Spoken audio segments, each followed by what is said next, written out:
Hello everyone, welcome back to our channel Billion Education where we aim to reach and teach billion population. So guys, हम लोग कर रहे थे हमारी 11th की साइकोलॉजी चैप्टर 2 जिसमें हमारा पार्ट था वो था ब्रांचेस ऑफ साइकोलॉजी। उसके अंदर अप्लाइड के अंदर हमने 2 पार्ट ऑलरेडी कर लिया है, एजुकेशन वाला और क्लिनिकल साइकोलॉजी। आज जो हम लोग करेंगे वो है काउंसलिंग साइकोलॉजी। तो आप लोग को इसके बारे में लास्ट लेक्चर में बता दिया था, आप लोग होपफुली देख पाए होंगे वो वीडियो। स्टार्ट करते हैं। This field of psychology is similar to the clinical psychology, but counseling psychology deal with milder behavioral problem. Last lecture में ही बोला थोड़ा उससे ऊपर वो डीप जाता, हमारे बॉडी के इश्यूज जाता है और ये थोड़ा ऊपर सुपरफिशियल रहता है।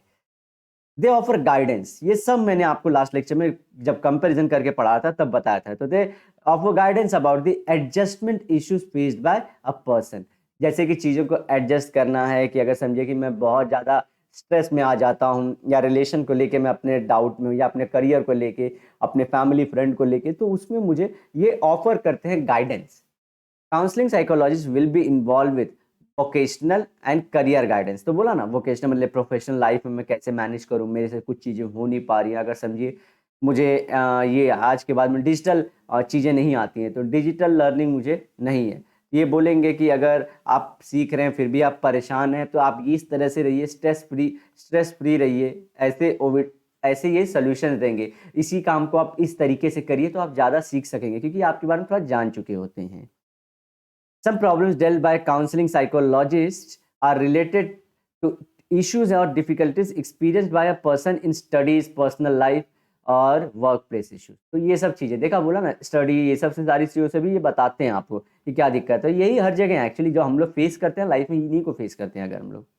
सो can you think of at least one problem that counselling psychologist can find solution to and concerning the following. तो इसमें से किस में? Adjusting with peers, adjusting with parent and sibling, making decision about career. तो इन तीनों चीज़ों में बता सकते हैं या बता सकते हैं तो यस और नो बोलिए कमेंट सेक्शन में। और अगर आप रहते हैं तो क्या आप क्या ओपिनियन दोगे? अगर कोई इस सब कंडीशन में कोई ना कोई चीज़ में अटका है तो क्या ओपिनियन दोगे आप इस तरह से? अब चलते हैं हम लोग क्रिमिनल साइकोलॉजी की तरफ। क्रिमिनल साइकोलॉजी आप लोग जानते हैं जो क्रिमिनल से डील करेगा। तो branch of psychology is closely related with the social psychology. Social psychology हम लोग को पता है कि हमारा एक इंडिविजुअल होता है, पर्सनल पे हमारी साइकोलॉजी, और सोशल साइकोलॉजी भी हम लोग पार्ट में डील करते हैं। और ये आप लोग का आता है थियोरेटिकल में, आप लोगों ने पढ़ा होगा। ब्रांच ऑफ साइकोलॉजी थियोरेटिकल और अप्लाइड है। हम लोग आज अप्लाइड का पार्ट सब पढ़ रहे हैं, लेकिन ये बोल रहे हैं कि थियोरेटिकल वाली जो सोशल साइकोलॉजी उससे रिलेटेड है। Criminal psychologist are concern with identifying the causes. क्यों कोई करता है ऐसे, कोई अगर 16-17 का साल का बच्चा है तो वो क्यों किसी का मर्डर किया है, या क्यों ऐसी एक्टिविटी में इन्वॉल्व है, या फिर एडल्ट कोई क्यों इन्वॉल्व है। क्या मनी रीज़न है, या मूवीज़ रीज़न है, या फिर मीडिया रीज़न है? क्योंकि मूवीज़ में हम लोग को बताते हैं कि गुंडे लोग क्या ज़िंदगी जीते हैं, ना रन्ना रन्ना, तो वैसी सारी चीज़ें। तो ये सब क्या था? बॉलीवुड रिस्पॉन्सिबल था। क्या रिस्पॉन्सिबिलिटी? तो कॉजेज पता करते हैं। स्टडिंग पर्सनैलिटी ऑफ क्रिमिनल्स, तो क्रिमिनल्स की पर्सनैलिटी। और गाइज बिलीव में इंडिया ये सब कर चुका है, यूएस और ज़्यादा डीप में जाता है, लेकिन इंडिया सब पढ़ चुका है। तो आप जब भी कोई लोग को देखोगे जो क्राइम में फंस चुके हैं, वो ऑलरेडी उनको पुलिस जब इंट्रोगेशन करती है तो अंदर से बात निकलवा लेती है। तो दुनिया में ऐसा नहीं सोचना है कि पुलिस दिन भर 24/7 उनको ट्रेनिंग दी जाती है इन सब चीज़ों की, कि आप किसी से इन्फॉर्मेशन कैसे निकाल सकते हैं, किसी भी चीज़ से रिलेटेड, खुद के क्राइम से रिलेटेड भी। आप कितने भी बलवान रहो, कोई ऐसा क्रिमिनल आपको जल्दी मिलेगा नहीं इंडिया में और या कहीं भी जिसने अपने जो क्राइम्स को कबूल न किया हो। इस तरीके हजार है, मारना एक तरीका नहीं है, साइकोलॉजी बहुत यूज़ करते हैं लोग। Suggesting preventive measures to control criminal behaviour, तो स्कूल लेवल पे भी पता कर सकते हैं किसी बच्चों की क्रिमिनल एक्टिविटी करने वाला है कि नहीं करना है। फिर उसके बाद अगर कोई समझे करियर में दिख रहा है कि ये कोई परेशान कर रहा है कलीग, तो ये शायद से क्राइम कर सकता है कलीग के अगेंस्ट में, तो कैसे उन चीज़ों को रोका जा सकता है? तो इसके लिए सबसे बड़ी जो चीज़ है अवेयरनेस और डेवलपमेंट कर दीजिए बस। इसके बाद अवेयरनेस प्लस उसके बाद फियर बता दीजिए, क्योंकि गाइज अगर इसमें आप साल भर या 1.5 साल अंदर नहीं जाते, जैसे कि अबू सलेम जैसे लोग 2015 में 15 ये पकड़ा गए थे 2002 के आसपास ही, उसके बाद ये जेल में 2015 तक सड़े, उसके बाद ये वापस से अब इनको 25 साल की सज़ा, 2040 इनकी करंट उम्र 59 ईयर्स की या 60 ईयर्स की, अब ये 20-30 साल और 80 के होते होते ये जेल में रहेंगे, मतलब इनकी ज़िंदगी के बहुत बड़े पल जेल में जाएंगे। तो कोई भी क्रिमिनल एक्टिविटी में जाना ही नहीं चाहिए। तो इसलिए जो फ़ियर है वो सही चीज़ है। जब मॉम डैड बोलते हैं भैया शांति से रहो, क्यों झगड़ा कर रहे हो भाई, 2 कदम पीछे ले लो, ये सब बातें फ़ॉलो करिए लाइफ़ में। उन्होंने अपनी ज़िंदगी का 60 साल का एक्सपीरियंस हज़ारों केस देखे हैं ऐसे सामने। उन्हें सोशल मीडिया को देख के आप मेरे बच्चे मतलब हमारे मतलब कोर्सेज़ को फ़ॉलो कर रहे हैं, इसलिए मुझे लगता है कि आप हमारे अच्छे स्टूडेंट्स हो और आप लोग कमेंट भी करते हो। प्लीज़ फ़ॉलो करिए चीज़ों को। Their experience is lot as compare to us. हम 15-16 साल, और मेरी तो चलो ठीक है आपसे ज़्यादा है, लेकिन इतनी हम लोग डिसीज़न नहीं ले सकते जितनी अच्छी डिसीज़न वो ले सकते हैं। बिलीव रखिए, आपके पास अमृत है, जो ज्वेल जैसे लोगों को फ़ॉलो करिए। पोपट मत बनिए कि सिर्फ़ जेफ बेज़ोस को, जैक मा को फ़ॉलो करना है, अंबानी को फ़ॉलो करना है। आपके घर में खुद अच्छे लोग हैं, उनको फ़ॉलो करिए, आगे बढ़ जाओगे। And implementing plans for criminal rehabilitation, मतलब कोई क्राइम कर चुका है तो उसको कैसे क्राइम की दुनिया से उसके दिमाग में उस टाइम पे गुस्से में कर दिया, उसे कैसे बाहर लाएँ, उस साइकोलॉजी से भी, प्लस वो फ्यूचर में ना करे वो भी, और सब जमाने के लिए भी सीख। जो सज़ा होती है क्यों देती है सरकार? सज़ा सरकार इसलिए देती है ताकि बहुत एग्ज़ाम्पल सेट हो कि भैया ऐसा करोगे तो ऐसा होगा, तो इसलिए मैं एग्ज़ाम्पल बता पा रहा हूँ, डर बैठाना भी चाहते हैं ताकि क्राइम कम हो। ये सब होता है। Criminal psychology deals with the motives behind the criminal behaviour. तो मोटिव्स वही बोले, ये कॉजेज़, मोटिव्स क्या था, क्यों किया कोई किसी ने, मतलब कर वो जान जाएँगे तो हम उसको कम कर सकते हैं ना कि कोई क्यों मर्डर कर रहा है किसी का, या चोरी भी क्यों किया। सिंपल सी बात है। They play significant role in forensic department. इनका रोल कहाँ पे आएगा, ये आपको हमेशा जब जाओगे फॉरेंसिक डिपार्टमेंट में मिलेंगे, इंट्रोगेशन करेंगे। And uncover the scene of crime by understanding and interpreting the behavioural clues of the criminal. तो बोलते ना, कोई अगर बहुत बोटी बोटी करके अगर किसी का मर्डर करते हैं, और या तो सिर्फ कोई सिर्फ घाप मार के भाग गया, तो मतलब वो फियरफुल इंसान था, सिर्फ जोश में आके उसने कुछ किया। और कोई ऐसा कर रहा है जो बोटी या जैसा, डरना मत, ऐसी चीज़ें कर रहा है, या फिर वहीं पे बैठ के बैठा है, कारकैसेस के साथ खेल रहा है, या फिर वापस से, तो ये बहुत बड़े मेंटल इलनेस है ये। इसको अलग तरीके से डील करना होगा। तो ये इंसान कितना डेंजरस, सोसाइटी को इसके रिहैबिलिटेशन करना भी है क्या इसको, या इसको दूर ही रखना है सोसाइटी से। जी हाँ, हम एनिमल हैं, we are animal at the end. तो अवेयर रहें ऐसे लोगों से। कई बार हम लड़के भी और लड़कियां भी फ्रीडम फ्रेंड समझ के किसी को अंधाधुंध फॉलो करते हैं, वो क्रिमिनल रहते हैं। ये डिस्टिंग्विश कर पाना टफ होता है, इसलिए मॉम डैड का सुनना, डैड ग्रैंड पेरेंट्स का, और जो कलीग आपको एडवाइस दे रहा है, आपकी केयर कर रहा है, प्लीज़ फॉलो करिए। रिक्वेस्ट कर रहा हूँ, कुछ तो सुनिए, एटलीस्ट एक बात सुनिए। They generally work with the law enforcement department और द क्रिमिनल इन्वेस्टिगेशन, बोला ना, इन्वेस्टिगेशन डिपार्टमेंट, और social organisation working for rehabilitation of criminals. तो सोच ऐसा नहीं है कि उनको अच्छे वह क्यों कर रहे हो। जैसे कि दिल्ली में जब मैं था तो एक इंसान चोरी कर रहा था किसी घर में, और वो दरवाजे पे ही था, सामने ओनर भी दिख रहे हैं। तो वो इतना मतलब नशे में लुप्त था कि उससे वो सामान लेने में उसको 15 मिनट लग रहे हैं, ऐसे खीसे में से पैसा रस्सी में लगाया गया था, तो वो निकालने में उसको इतना टाइम लग रहा है। मतलब वो क्या, वो एक्चुअली चोर नहीं था, वो ड्रग एडिक्ट था। अब उसके ड्रग के एडिक्शन के लिए उसको पैसे चाहिए थे। अब वो पैसा वो इस तरह से चुरा रहा था। तो समझ लो कितना कितना हम जो चीज़ों को बहुत आसानी से समझ लेते हैं, उसके पीछे लेयर होती है। हम किसी भी भड़क जाते हैं या किसी का मज़ाक उड़ाते हैं, ऐसा नहीं होना चाहिए। हॉट होता है। और ऐसे लोग जो बहुत अच्छा काम करते हैं, जो अपनी बातों को रखे रहते हैं, मैं जनरली जितना भी देखा हूँ बहुत टैलेंटेड है। जैसे कि जैक मा हुए, ये लोग बहुत सारे टाइम तक, या फिर जी जिनपिंग हुए, जिनपिंग जो हुए प्रेसिडेंट ऑफ चाइना, बहुत टैलेंटेड इंसान। अपनी इनकी गरीबी बहुत ही है, वो कहाँ से कहाँ बने, हमारे प्राइम मिनिस्टर ऑफ इंडिया। हाँ, ऐसे हमारे प्राइम मिनिस्टर तो बोल भी देते हैं थोड़ा यहाँ वहाँ की बातें, मतलब जैसे कि किसी को डांट फटकार लगा देते हैं, लेकिन जी जिनपिंग जल्दी ऐसा बात करता नहीं है, बहुत चुप रहता है, और अंदर अंदर गेम खेलते हैं वो। तो स्पोर्ट्स साइकोलॉजी अब करेंगे। स्पोर्ट्स साइकोलॉजी देखिए, ये बोलते हैं ना, विराट कोहली, जब रोहित शर्मा और या तो कोई दूसरा जब फुटबॉल प्लेयर बोलता है कि I am trying to stay in the positive state of mind, जैसे क्या होता है, फिर खबीब, जो खबीब हैं, ये यूएफसी के फाइटर हैं, ये बोलते हैं courage is something which you which with which people are born. आप ट्रेन नहीं कर सकते ओवर द नाइट, अपने हार्ट को ट्रेन नहीं कर सकते, जिगरा चाहिए जो बोलते हैं। और जिगर एक्चुअली किसी और चीज़ को बोलते हैं, लेकिन फिर भी हम लोग जो बोलते हैं जिगरा, तो बोलते हैं कॉन्फिडेंस और ये सब चीज़ें आप लोग ला थोड़ा थोड़ा करिए, लेकिन जो एक करेज होता है वो भी बिल्डअप कर सकते हो। मैंने देखा हूँ सोसाइटी में ऐसा लोग करते हैं, लेकिन फिर भी इनका कहना है कि आप वो चीज़ में रहते हैं, तो आप जब करियर के स्टेज में थे, जब अचीवमेंट करते जाते हैं और पॉजिटिव वर्क करते आते, प्रेजेंट में काम करते थे, फ्यूचर की सोचते थे, प्रेजेंट में काम, हार्ड वर्क करते रहते हैं, हम लोग कंटिन्यूअस काम करते रहते हैं, रिस्पेक्टिव ऑफ कि आपको क्या मिल रहा है, लॉसेस हो रहे हैं या कुछ हो रहा है या बेइज्जती हो रही है मार्केट में, कुछ भी, but you still are working continuously. और इसके बाद आप लोग करते हो, तो कभी मेरा का वही करना है कि आप करेजियस रहिए, कॉन्फिडेंट रहिए और काम करते रहिए, और स्टेट माइंड में रखिए कि आप हो तूफानी, ऐसे चीज़ें बिलीव रख करके काम करते रहिए। हर स्पोर्ट्स साइकोलॉजिस्ट की यही चीज़ रहती है कि पॉजिटिव स्टेट ऑफ माइंड, जब आप उठो तो ये नहीं कि सिर्फ 2 मिनट के लिए अभी सुन लिए वीडियो, तो नहीं, पॉजिटिव ही रहो हमेशा कि आप कर लोगे।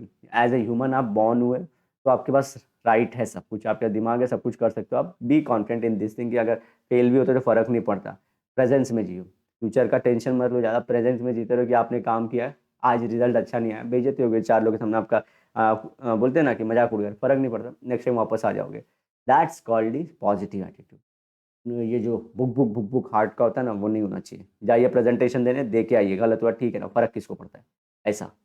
वन लाइफ, ठीक है, मिस्टेक्स रिपीट ना करें, लेकिन मौका मिलता है, एक बार हुआ गलती, 2 बार हुआ, लेकिन आप सीखोगे। प्लीज़ इस चीज़ में बिलीव रखिए। इसलिए स्पोर्ट्स पर्सन जब फेमस होते हैं तो बहुत ज़्यादा फेमस होते हैं। आप किसी प्रेसिडेंट का नाम बताइए, कितने प्रेसिडेंट फेमस हैं?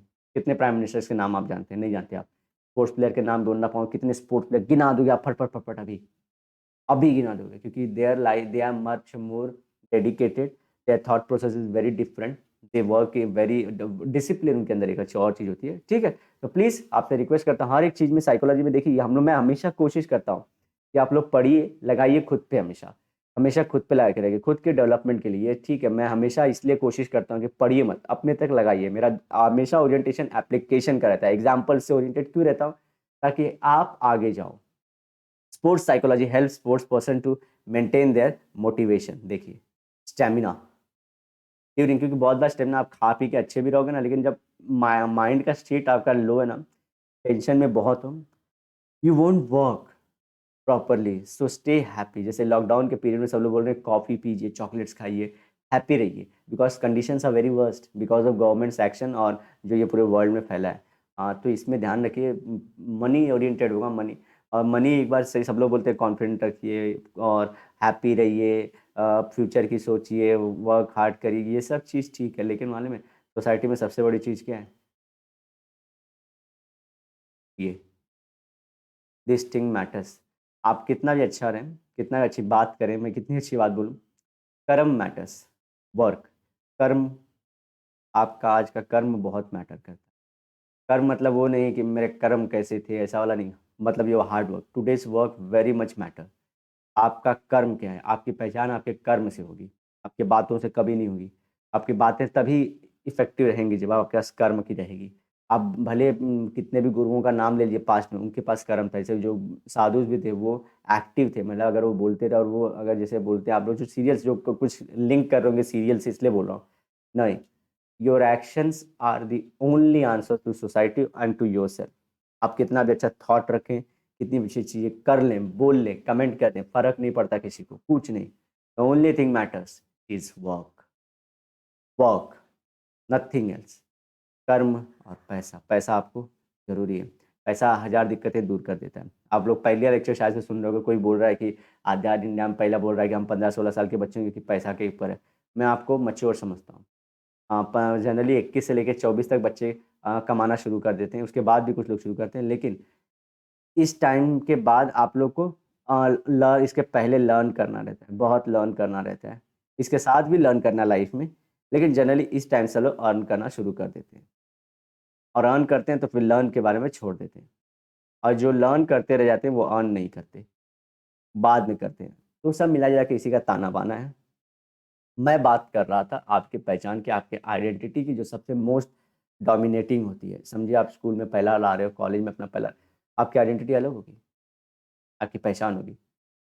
आप भले स्पीच दे रहे हो, स्पीच भी दे रहे हो तो एक्शन कर रहे हो ना, प्रिपेयर करते हो, आप थॉटफुल हो, कॉन्फिडेंस लेते हो। ध्यान रखिए, work, work is only identity. Keep on working, keep on working, keep on working, keep on working. वही चीज़ आंसर है सोसाइटी का और आपकी लाइफ का। ड्यूरिंग एक्चुअल परफॉर्मेंस, तो स्टैमिना बेस्ट करके तो एनर्जी हाई रखता है, इसीलिए also maintaining themselves when they are not on the field.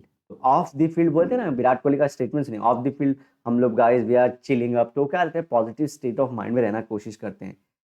अच्छा, आप लोग बोलोगे पॉजिटिव रहना जरूरी नहीं, निगेटिव भी, लेकिन जब चीज़ें देखी, अचीवमेंट जब तभी ज़्यादा आती है जब आप पॉजिटिव रहते हो। When you are happy you take good decision, when you are angry और sad you don't take good decision, that is related with everyone. आप अच्छा डिसीजन नहीं ले पाते, इसलिए अच्छे फेस से रहिए, सोच में रहिए। मैं नहीं बोल रहा दिन भर हाँ हाँ हंसते रहिए, लेकिन थॉटफुल रहिए, अपने को कमजोर मत करिए कुछ भी। आप कमजोर खुद को समझोगे, दुनिया आपको दबा देगी, क्योंकि survival of the fittest is the best thing psychology के बाहर। आप वीक समझोगे, दबा देंगे आपको, और आपका सर्वाइव करना जरूरी है।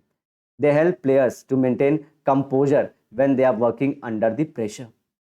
यही चीज की बात कर रहा हूँ मैं, कि कुछ भी रहिए, वर्क हार्ड, उनका एक शॉट नहीं लगता, मारते रहते हैं, ठीक है। They help them to maintain their emotional balance. यही बोला ना पॉजिटिव, ये नहीं बोल रहा था मैं, ये नहीं कि हमेशा दिन भर हंसते रहो या करते हो, लेकिन बैठे रहिए, करते रहिए, करते रहिए। एक शॉट सेंचुरी मार दी तो इसका मतलब नहीं कि दुनिया का बोल दिया। इसी तरह आप अगर कॉलेज में पहला आ गए तो ये मतलब कि आपकी दुनिया खत्म हो चुकी है। एक फेज था, पहला है, आगे बढ़िए, लाइफ के और अचीवमेंट्स हैं, और रियलिटी को फेस करिए और आगे बढ़ते रहिए, और चैलेंजेस एक्सेप्ट करते रहिए। फर्क नहीं पड़ता, जब स्टार भी बन गए, बहुत सारे स्टार गायब हो गए, आशिकी वन के स्टार कहाँ गए, गायब है, कुछ नहीं पता किसी का, फेस होता है, चला जाता है। हाँ, emotional balance when they are going through a bad time. तो खराब चल रहा है जिंदगी, फिर भी रहिए, सही रहिए, कि मौका आएगा तोड़ोगे आप। Guide them to maintain life themselves when they are recovering from personal injuries.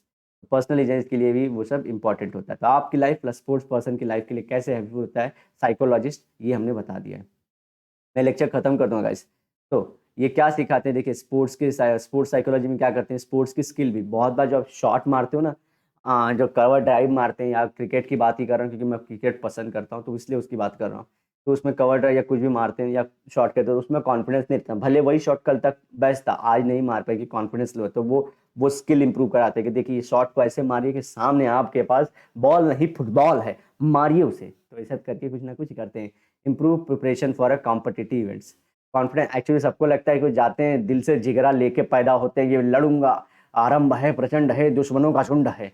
ऐसा नहीं चलता उनके साथ, वो पीछे से बैकअप में उनको साइकोलॉजिस्ट प्रोवाइड करते हैं, उनको बोलते हैं see you have talent, you are not performing well, you are good in very much thing that other peoples are not. See the shots of Steve Smith, see the shot of that person, they are still not hitting at the best place, but you are hitting. The only thing lacking in you is confidence. ये सब चीजें, develop self awareness, खुद के बारे में जानना कि मैं ये शॉट नहीं खेल सकता। अपनी लाइफ में भी आप जानिए कि कुछ चीजें आप नहीं कर सकते।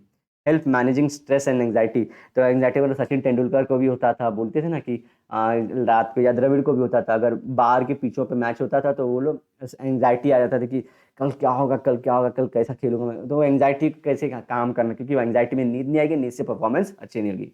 Teach relaxation skill. तो इसके लिए क्या होगा कि कैसे आप खुद को काम कर सकते हैं, पानी पीजिए, टैबलेट लीजिए, थोड़ा सा हो जाइए, उस तरह से इम्प्रूव फोकस एंड कंसंट्रेशन। एक एक बॉल पे, एक एक दिन पे, एक एक क्षण पे ध्यान दीजिए। आप लोग के लिए ये सब नहीं अवेलेबल है, ये मैं अकेली कोशिश कर रहा हूँ कि आप लोग को ये सब चीज़ समझा पाऊँ। मैं मोटिवेशन नहीं करता, देखिए मैंने मोटिवेशन कहाँ बोला, मैंने सिर्फ इसी सब्जेक्ट को आपकी लाइफ से जोड़ के बताया। इंक्रीज मोटिवेशन वो करते हैं। Help managing emotions, emotions are game, emotions खूब बहुत जरूरी है इमोशंस को मैनेज करना। इंप्रूव वेलबींग, अच्छे रहने की हमेशा कोशिश रही है। अच्छा, जिम करिए, एक्सरसाइज करिए, दौड़िए, कोई स्पोर्ट्स खेल लीजिए, गेमिंग कर लीजिए थोड़ा सा, लेकिन वेलबींग में रहने, खाना अच्छा खाइए, वेलबींग में रहिए। Improve self esteem and self confidence. हर लड़के लड़की के अंदर यही बूस्ट करना चाहता हूँ मैं। आप ह्यूमन बॉर्न हुए हो तो आपके पास राइट है to excel. Nobody can suppress you, you can. अगर हम टाइम पास करते हैं ना तो हम ही रहते हैं जो टाइम पास करते हैं। यू मतलब हम ही खुद के लिए रिस्पॉन्सिबल हमेशा होते हैं। आप लोग सुने होंगे चीज़। तो अगर लाइफ में हम लोग फेल भी होते हैं तो, अगर मैं एग्जाम की बात नहीं, मैं जब बोलता हूँ कि एग्जाम में कोई फेल होता है, सोसाइटी फेल होती है, लेकिन लाइफ में जब पर्सनल अचीवमेंट में जब फेल होते हैं तो हम ही रहते हैं उसके लिए रिस्पॉन्सिबल। तो करिए, आप कर सकते हैं, उसमें कुछ भी डाउट ना रखिए, करते ऐसे हार्ड वर्क रखिए, प्रेजेंस वर्तमान में कार्य करिए, वर्तमान को जिए और कर्म करते रहिए, बस ये अपना बना लीजिए।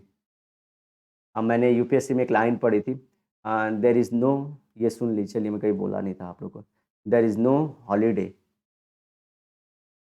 इन moral life, the day you think that you have achieved everything you want to relax, your life का मॉरल खत्म हो गया आपकी ज़िंदगी का।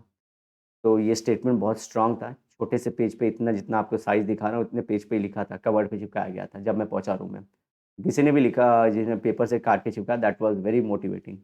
There is no holiday, you have to work hard, people are working hard. Survival of the fittest की theory चालू है, नहीं सर्वाइव कर पाओगे आप लोग। कुचल दिया जाएगा और जानवर को देखते हैं अगर कुत्ता अगर वीक होता है तो उसको काट के निकाल देते हैं। हमारी सोसाइटी फिर भी सर्वाइव करवा देती है हमको, गवर्नमेंट हमको बचा लेती है, अदरवाइज़ बच नहीं पाएँगे हम लोग। गाइज़ आज ये खत्म कर दूँगा इसलिए मैं इसको कंटिन्यू कर रहा हूँ आज। इसके बाद का जो ये सब है ये आप लोग को पढ़ लेना है खुद से क्योंकि हमने ये सब पढ़ा लिया है। चलिए नेक्स्ट, या तो इसको हम लोग नेक्स्ट लेक्चर के लिए रखते हैं कि करियर ऑप्शन भी करना है।